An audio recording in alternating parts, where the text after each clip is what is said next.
महाराष्ट्रलाइव्ह.in इथे बातमी फक्त दाखवली जात नाही, ती लढली जाते। निवडणुकीची रणधुमाळी सुरू झाली आहे। आरोप प्रत्यारोपाचे फायरी सुरू झाले आहे। यातच विरोधी पक्षनेते अंबादास दानवे यांनी एक पत्रकार परिषद घेऊन पालकमंत्री संजय शिरसाट यांच्यावर आरोप केला आहे की ते अधिकाऱ्यांच्या मार्फत त्यांच्या उमेदवारांनी उमेदवारी अर्ज मागे घ्यावे यासाठी प्रयत्न करत आहे। त्यामुळे आता आगामी निवडणूक कोणत्या प्रकारचा रंग घेते हे सांगता येत नाही।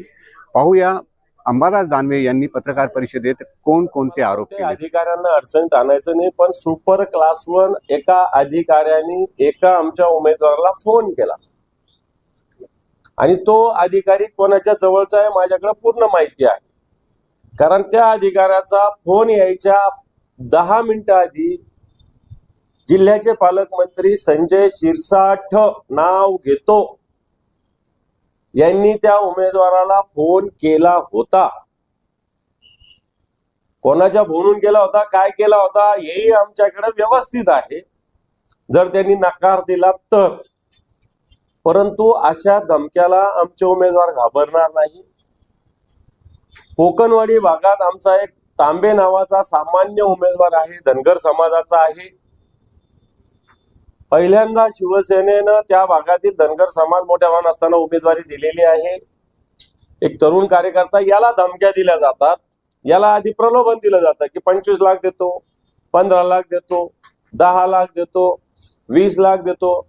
नंतर तो ऐकत नाही म्हणल्यावर तुमचे सगळ्यांचे अनधिकृत घर आहे ते पाडतो। अशा धमक्या यांचे बगल बच्चे देतात। मला असं वाटतं निवडणुकीमध्ये घर पाडतो म्हणजे काय, महापालिका तुमच्या बापाची आहे? तुमचे घर फार अधिकृत आहे का? मग दुसऱ्याच्याकडे कोणी लक्ष दिलं तर? आणि म्हणून अशा पद्धतीनं प्रशासनाची आणि सत्तेची मस्ती आलेली आहे, मी स्पष्टपणे सांगतो। पण अशा अधिकाऱ्यांना मी इशारा देऊ इच्छितो, काल मी दिलेला आहे। मला असं वाटतं याचा सगळ्यांचा हिशोब ठेवला जाईल। योग्य वेळी योग्य प्रसंगी तुम्हालाही धडा आम्ही शिकवू। हे बघ, मी नावानिशी आरोप केला, लपून छपून केला नाही, आणि माझ्याकडे काही डिटेल्स आहे म्हणूनच मी आरोप केला। नाही तर मी कसं काय आरोप केला असता? मी म्हणलो असतो एका मंत्र्यांनी, मी सांगतोच ना नाव तुम्हाला। मला असं वाटतं सर्वच अधिकारी तसे नसतात। मी तक्रार केली तर तो अधिकारी 100% सस्पेंड होईल, निलंबित होईल। मी कोणत्याही अधिकाऱ्याच्या विरोधात नाही, मी या प्रवृत्तीच्या विरोधात आहे।